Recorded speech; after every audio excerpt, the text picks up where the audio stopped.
Nacho man, yeah. I got to be a Nacho man. Got to be a Nacho man. I got to be a Nacho man. Welcome, Vault Dwellers. My name is Nacho Bidness, and today we're going to take a look at another one of the camp archetypes that I see out in the world. I don't know about you, but I have noticed that there are basically 6 different types of camps that I see from players that are variations on the same theme that I see over and over again. The first is what I would call a terrain camp, where someone is using a rock formation or a cave or something in the terrain as the defining feature of their build. And those are things that I have not done myself yet, but are definitely in the planning stages for me. The second is what I would call a found structures camp, where someone has found a house or a cabin or one of the monorail pylons and built into that and around that and made that the central feature of their build. I've done a couple of builds like that. If you take a look at my channel for farmhouse camp or cabin camp, those are a couple of examples of what I'm talking about here. The third is what I would call a floating camp, where someone has a single foundation piece and then stares up and they have this magical building in the sky with no support. And although I don't particularly care for those aesthetically, certainly they're very practical in that if you would like to move your camp very often, it is much easier to do with that style of building than just about any other kind of camp that you can think of. Not sure if I'm going to try and take one of those on. If I do, it's going to be something along the lines of trying to do a budget camp or something that is extremely practical over something that is interesting or fun to look at or build.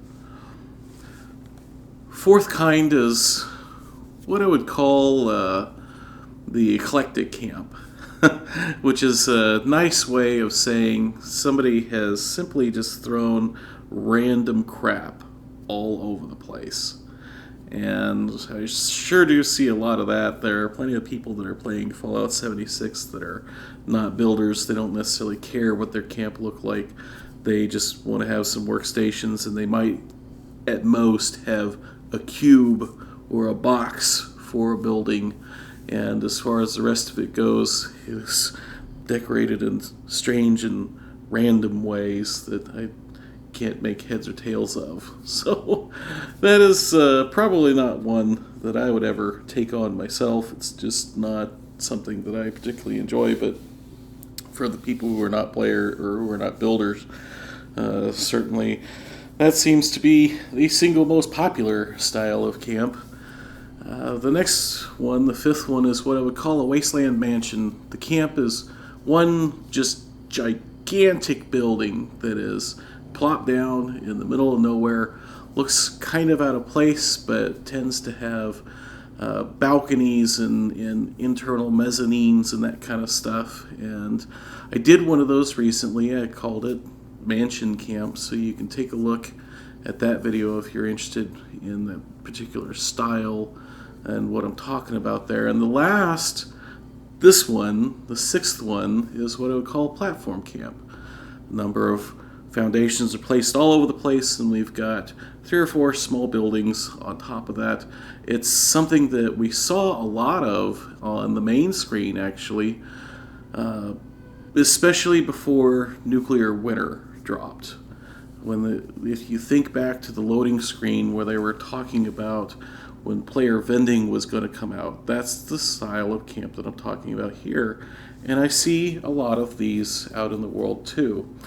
if there is a style of camp that you run across that I have kind of missed in my little essay here, I'd love to hear about it in a comment, because that might make for a good video. I have set this particular camp up right next to Vault 94. I am hoping that I am far enough away as I record this. This is the night before the Vault raids begin. And as I said, I hope that I have set this up far enough away so that I am not booted from my home when the Vault raids begin. I am essentially hoping to take advantage of the player traffic that is going to be coming through here with respect to my store and things that I have for sale.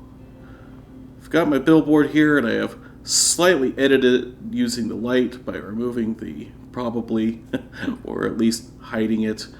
And fortunately for me, this time around, people seem to spawn most often near the base of this tree over here. Sorry, it's a little dark, but I like the way this place looks at night, so I wanted to record at night. But players tend to spawn near the base of this tree, which means that I do have more people seeing my billboard. I have received more messages from other players offering to sell me their crap legendaries. We'll just take a quick skirt around the outside perimeter of this thing. What I often see is that everything faces inwards on these builds. So although I do have my crops out here, you notice that the buildings don't have windows that face outside. And as I said, everything just kind of tends to face inwards. I do have couple of water purifiers set out back because I have started cooking some food items more regularly that require purified water. As far as the rest of this, nothing too interesting to see around the rest of it. So let's go inside and go up the stairs here by what I would consider the main entrance, the place where most players seem to come from. I've got a picnic area over here, and I did buy the satellite dish from the Atomic Shop. I don't know if I would necessarily recommend it. It's kind of fun, but no real functionality to it or anything. It's just a little fun decoration. I also have been attacked by the Flatwoods monster at this location. And I think I forgot to show you on the map.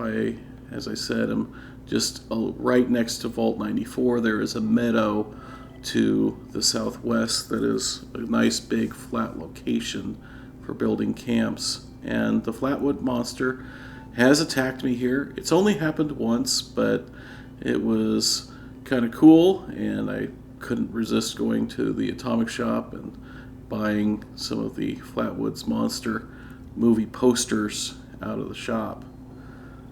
I do have my usual workshop set up over here and have some lights that are tied to that trigger. So let's turn this off again real quick. If you look inside there, it's fairly dim. The only lights are kind of the ambient lights from the Tinker Workbench and the camp, and as soon as I hit the switch, everything gets a lot brighter inside there.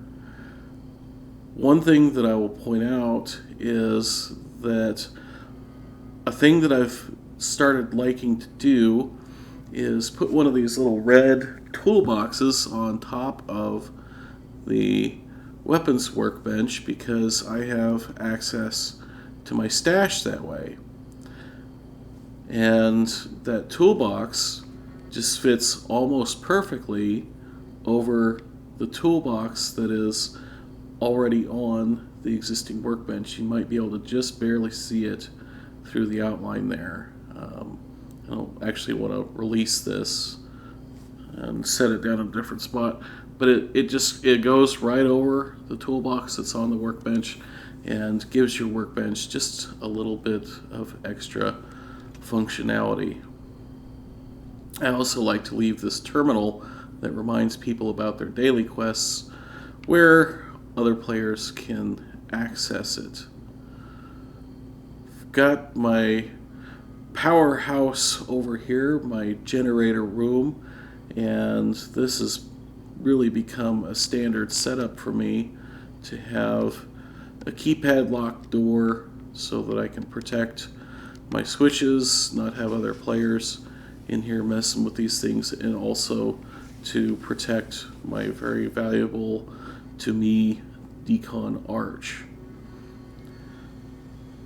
Put a number of switches in here. It's fairly cramped, but this is a machinery space. There's not really any need for decoration in here.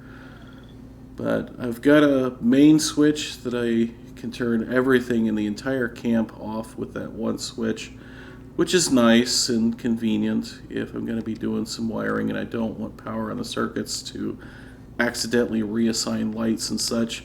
I use conduit lights inside here, so these lights are on all the time. I can't turn those off, but since there's no windows in the building and no natural light, it's actually okay.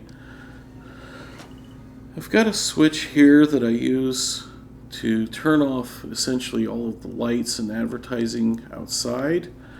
And my usual manual override with an audible and visual alarm so that I can lock this door open, run in and out. But as you can see, all of my street lights are off, all of the ambient lighting is turned off, my advertising out front is off, and none of the other things in the camp work. Nice if I'm wanting to do some work on the place without interruptions from other players. Just less chance that I'm going to have people have their attention drawn to the place. Now with the rest of it, I have set my vending machines on a switch. I'm going to leave that off at the moment because I don't necessarily want other players coming around while I'm trying to record a video. I'm not really sure why anymore. I put my purifiers on a switch, but almost out of habit I do. I've been thinking about, I'd like to find a way to blueprint a power room in a modular way so that I can kind of build it into other structures, because even though that is fairly compact, it does take quite a bit of time to get all the conduit kind of nice and neat and everything as compact as I can get it when it comes to the decon arch and getting the wiring down to the minimum required to run the thing. What I haven't figured out is a modular way to get all of the switches and power and everything out of the building, because no matter how straight or precisely I put the conduit, I'm not going to be able to find like other modular pieces that I could then snap onto this structure. I digress. I've got my little store over here. I actually like leaving this closed just because it's, I don't know, something fun for other players to discover and open up the doors and gain access for themselves. As far as my setup in here, I have done my very best to hide the wiring, and I think that I've done a okay job, just about as good as I think we can get inside of Fallout 76 at least, by using some conduits and just keeping all the wiring inside here to a minimum, and yet still not resorting to just putting the vending machines around the outside walls. The fourth and final structure in my platform camp here is my little house, and I see this also a lot with this style of camp where the player home is essentially a studio apartment. Let me turn on the lights in here so that we can see a little bit better. Do have an automatic door.